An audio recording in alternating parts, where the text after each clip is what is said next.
Now we're going on this hike that is near our cabin. Not really that long, we're gonna hike for about an hour or so, and I'll be taking you guys along for the view. You guys see that? That is about the 20th million bear warning signs that we've seen so far. And there's all sorts of other warning signs like bison warnings and warnings about like the geothermal and hydrothermal activities, about like the hot springs and the geysers. And honestly now it's getting kind of ridiculous. I mean, I get that those people want to ensure our safety, but as of right now, except for that few black bears we saw in the distance this morning and the bisons we've seen here and there in the past couple of days, and some elks scattered around here and there, we have not seen any other wildlife, and we're all really wishing to see a bear at close range, but that's not really happening, which I guess is a good thing because you never knew. It's true that you don't want to get too close to them, but still, you know, everyone wants to see a bear. Who doesn't? You know what I'm saying? A few minutes later. We are on our way to the Lamar Valley, which they say is a better site for animal sighting. But check this out, guys. As we're on our way, we spotted, or rather, other people spotted a whole field of bisons behind me. Because that's the strategy we use here. Watching for the animals themselves is a really hard job, so whenever we see like cars parked along and there are people getting out of their cars with like, you know, binoculars and cameras and everything, you know that something is going on. But check this out, guys. There's at least a couple dozen bisons, as you can see behind me. Believe me, guys, we're actually ridiculously close to them. I can literally hear them like grumbling or burping or whatever they're doing. It's like a really low tune humming sound or something. I'm not too sure. It sounds kind of scary to me. This is just like a whole herd, and you can see behind me. I don't know if it seems that close, and then you can see that on the hill back there too. It would be pretty scary if all of a sudden the bison just charged at us. Getting out of here because they're actually getting really close to us, and yeah, dangerous thing will happen if they're too close to you.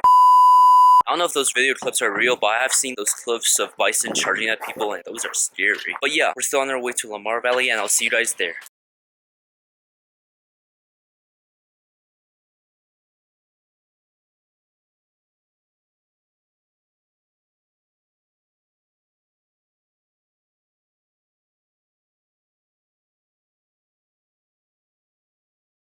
So what you guys are seeing in the distance over there, that is the third herd of bison we've ran into so far. And I just realized that ever since we encountered the first herd of bison, we were technically in the Lamar Valley. But yeah, the second herd I didn't film, but it was really cool. Like the bison were literally right next to the road. We thought it was gonna cross and jam the traffic, but it didn't. But it's still really cool. And seriously though, the bisons were like strong. They were just like big and bulky and stocky and everything. We've been searching for animals, and even this morning I got up at 6 a.m. to see if we have any luck, but apparently not. But now we're here, and this place definitely gave us some surprises that we did not expect. So yeah, glad we came. And with that being said, we'll keep driving. I'll update you guys if we do find anything interesting, and I'll see you guys there. We only drove for 5 minutes since the last time we stopped, and there's already something going on. As you can see, there's a ton of people and a ton of cars, and everyone's getting their camera and binocular set up. And the reason is, if I zoom in over there, I don't know if you guys can really see it, but there seems to be a dead bison somewhere, and everyone is waiting for this bear to come out. But I don't know if bear actually eat bison meat, so not too sure. But the thing is, if you're just gonna wait for a bear to come out, that's gonna take a while.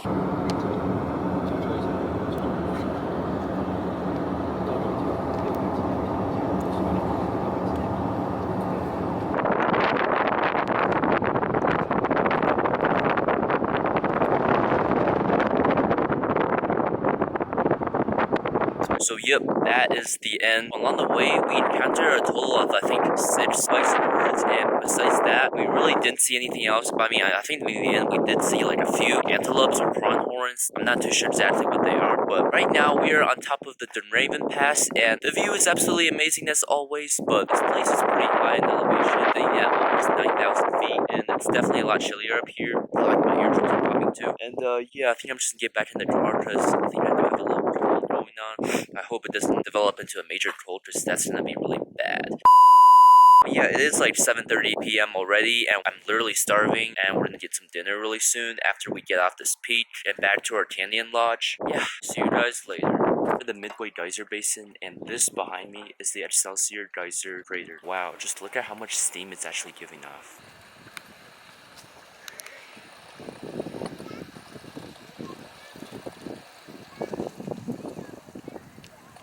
Looks like a hot spring pool, but it is actually a geyser. I think some time ago got too carried away with one of its eruptions, and then the top blew off, and it hasn't been able to erupt ever since. And now all it does, it's just a hot pool. Walked up a little further, and this behind me is the famous Grand Prismatic Spring. And wow, look how colorful it is.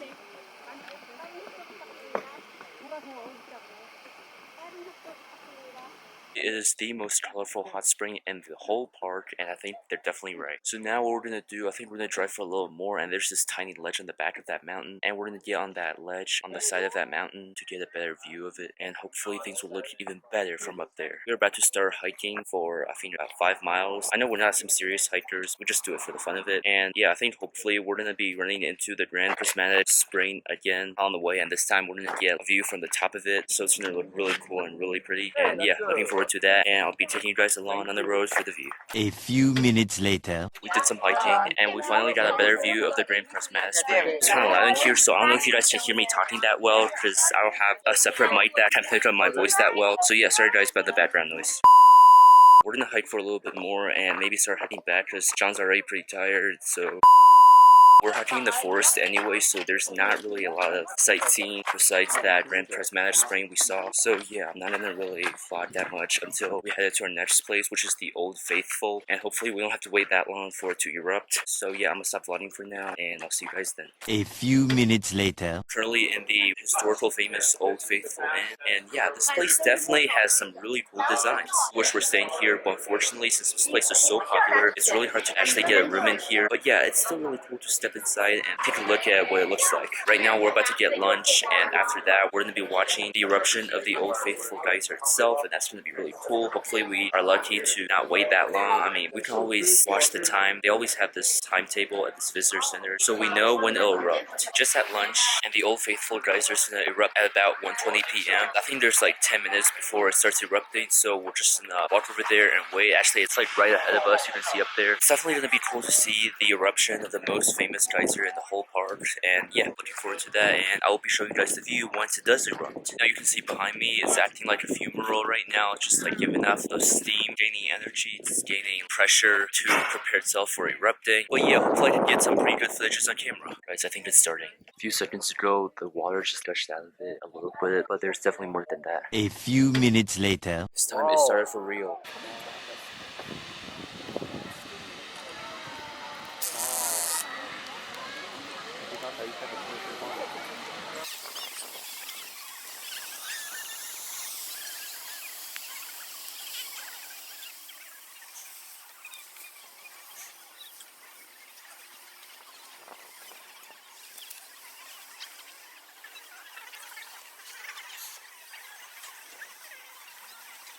2,000 years later.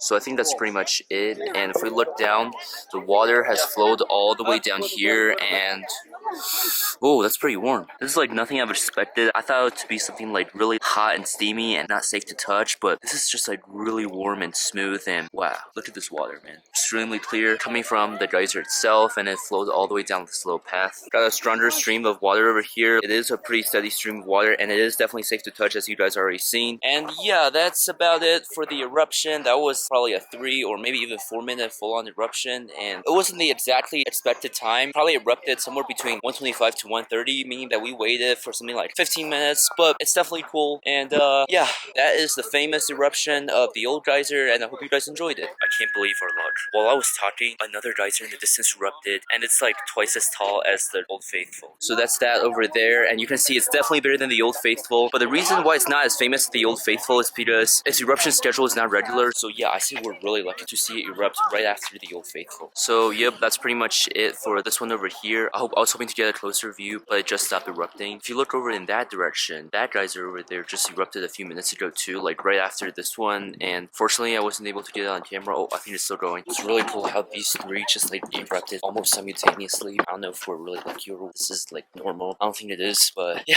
it's definitely a great experience today. Now we're heading off to view the Grand Geyser erupting. Grand Geyser is also another really famous geyser in the park, but it's a lot more unpredictable than the Old Faithful. They say that Old Faithful can have a maximum of 10 minutes off by prediction, but Grand Geyser can have up to 45. So I don't know how long we'll have to wait, or maybe we're just unlucky and we missed it.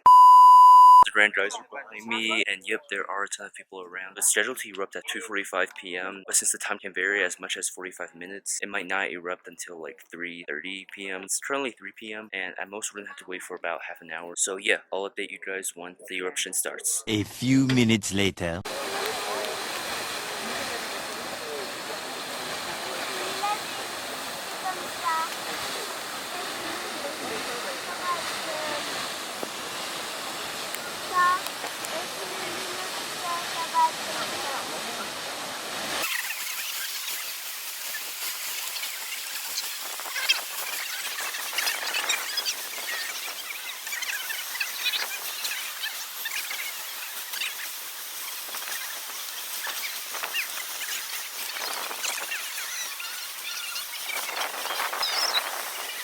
2,000 years later. And yep, that's about it. Last stop is this morning glory that is behind me. This is a little disappointing because it was a lot smaller than we thought it would be.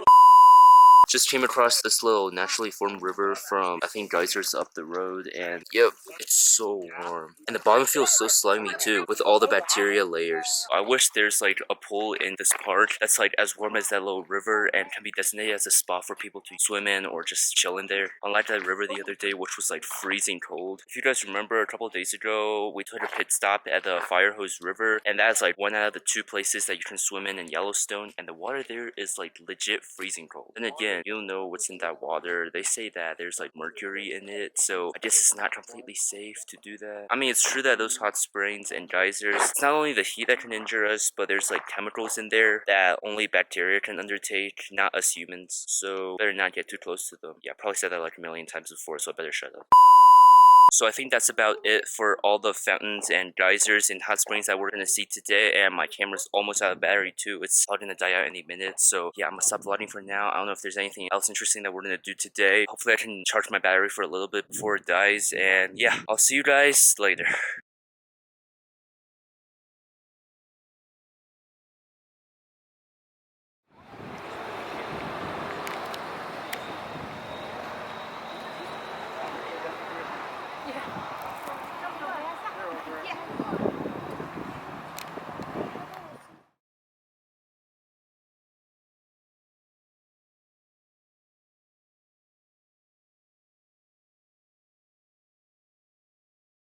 Wait, why am I even talking about this? What? Get that out of here.